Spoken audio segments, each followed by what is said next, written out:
boring but steady growth is what I look for in the businesses I own. And nothing defines boring more than bricks and mortar retail. These businesses can perform remarkably well, but can be overlooked by many because they don't have the cachet of a sexy industry like tech. Buying a new faucet or replacing a broken fence board have to be some of the most mundane activities there are. Yet they are necessary, and Lowe's Home Improvement exists for those DIY needs. And this morning, they released a better than expected earnings report. Welcome to the Quality Investor. Lowe's forms a national duopoly with rival Home Depot. Together, the two dominate the do-it-yourself market, making up about 45% of the total market. While Home Depot is larger, Lowe's sees itself as the underdog, trying to overtake the reigning home improvement champion. And that is one reason why I invested in Lowe's. Despite their national stature, I viewed them as a business with more room to grow. Lowe's operates 1,747 stores compared to Home Depot's 2,345. But before we get into it, please like this video and subscribe to the channel. It only takes a second, helps us grow, and you can stay on top of all the quality businesses in the market. However, store growth has stagnated. They have one net new store opening in the current fiscal year. Home Depot, on the other hand, expects to open 12 new stores. Instead, Lowe's is focusing capital allocation on driving online sales and going after Home Depot and the pro side of the business. Pro means professional contractors. Lowe's CEO, Marvin Ellison, is an alumni of Home Depot, and Home Depot dominates there too. It is estimated that about half of Home Depot's sales cater to the pro market versus about 20 to 25% of sales for Lowe's. Ellison is shifting Lowe's strategy away from entering new markets and towards this pro market. Lowe's largest differentiator is the DIY consumer focus. In effect, this has the potential to disrupt Lowe's core value proposition. I've done numerous videos on the importance of a business focusing on its core, what makes them successful in a highly competitive environment. And the thesis is when a business strays from its core value proposition, the business tends to suffer. Ellison became CEO in 2018, and revenue growth was strong in the first 4 years until fiscal year 2022, at about an 8% CAGR. But since then, sales were flat in fiscal year 2023 and have been declining since. Sales have had a year-over-year decline for the last 7 quarters in a row. This is a troubling sign. Lowe's is citing weak consumer fundamentals for home improvement, and Home Depot has stagnated as well. However, Home Depot's sales decline is less than half of what Lowe's is. My thesis is that Lowe's focus on online sales and marketing to pro customers is hurting in-store traffic.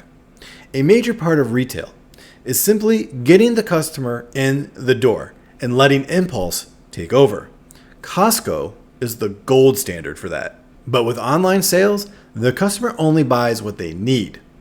I actually enjoy wandering around a hardware store and looking at the gadgets. Maybe there is an impulse buy here or there. Online sales, though, deprive Lowe's of that opportunity. With the pro market, they are already far behind Home Depot. Playing catch-up comes at the expense of Lowe's core market, the DIY customer. So, I want to look at Lowe's earnings report, its outlook, and assess if it is a stock worth even holding on to in the portfolio. Lowe's closed the day at $259.26, down 4.6% after an earnings report that saw both a beat on the top and bottom line. Lowe's reported $20.17 billion in revenue compared to an expected $19.91 billion and had a $2.89 earnings per share compared to an expected $2.81. Lowe's even raised the guidance in some areas, as we'll see here in a second. Year to date, however, Lowe's has been impressive.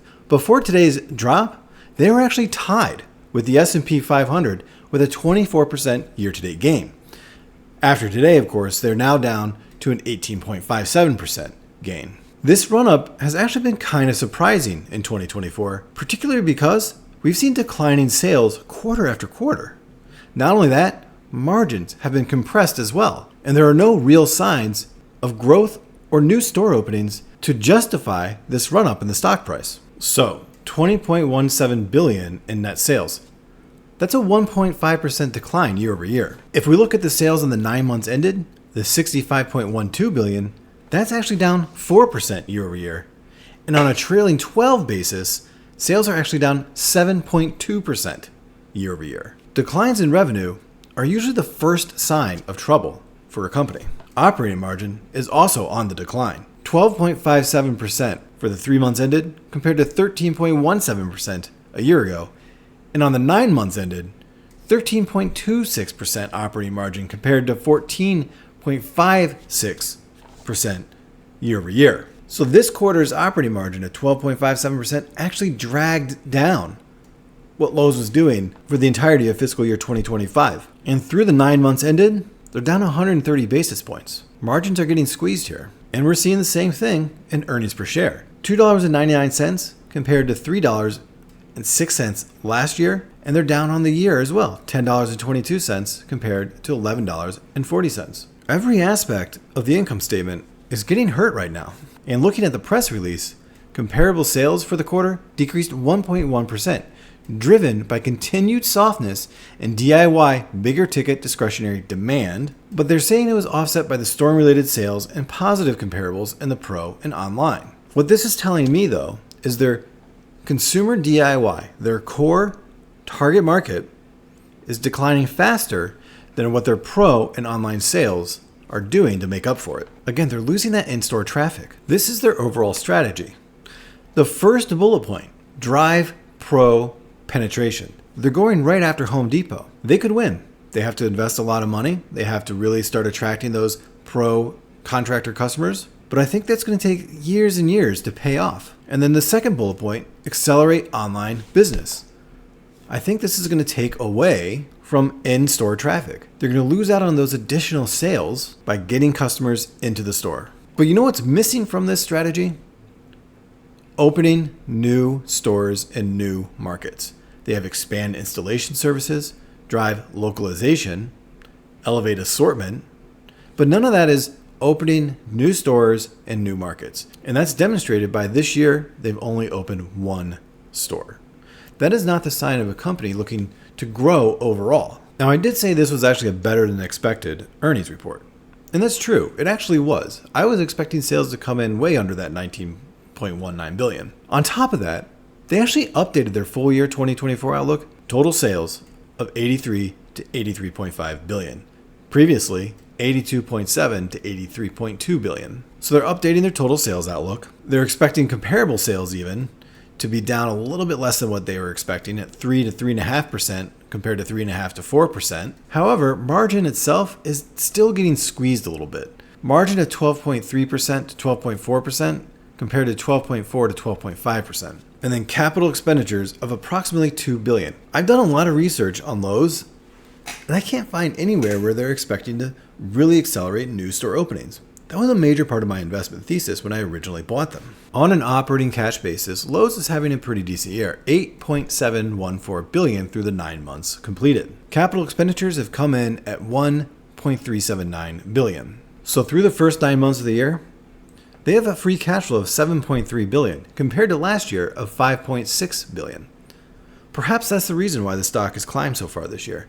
I really can't find another good reason why the stock has seen the success that it's had in 2024. Looking at Lowe's and how they compared with my year one estimates, they're pretty much right in line. They're tracking right around $82.9 billion for year one, right in line with my estimate of $82.6 billion. They're tracking about 3.5% better than I was expecting for operating income, and they're pretty much in line exactly with diluted earnings per share and my free cash flow. I had free cash flow at about $7.843 billion, and they're tracking to about $7.805 billion for the year. So after updating the 10-year forecast based on Lowe's earnings today, I have a 10-year estimate here of the operating margin at 13.5%. Free cash flow margin by year 10, I expect to be about 10.81%. For context, in their last fiscal year, their free cash flow margin was at 9.4%, and on a trailing 12 basis, they have a free cash flow margin at 9.3%. So a little bit of a rise there. I expect revenue to grow at about 2.68% per year for the next 10 years. And this factors in about 0.25% store growth every single year, which looks like they may not achieve. That would be about 5 to 6 stores every single year. And nowhere in their growth plans do they indicate a large amount of store openings. That's definitely going to hurt their operating income, growing at only 2.77%. Earnings per share are expected at about 6.76% per year. And a lot of that is due to share buybacks. Share buybacks, in my view, are both good and bad. They're good for investors in the sense that it increases the total amount per share that an investor is owed on things like free cash flow, earnings per share. But fundamentally, they do not create value for the business. They don't fundamentally increase return on invested capital. I've done videos on this in the past, so you should definitely check those out. But ultimately, free cash flow coming in about 4% growth per year over the next 10 years, with that free cash flow margin expanding about 1.39% per year. This would give us a discounted cash flow price of $261.47. Well, they closed the day at $259.26. Lowe's does pay a pretty nice dividend. They have a dividend free cash flow payout ratio here of 26.5%.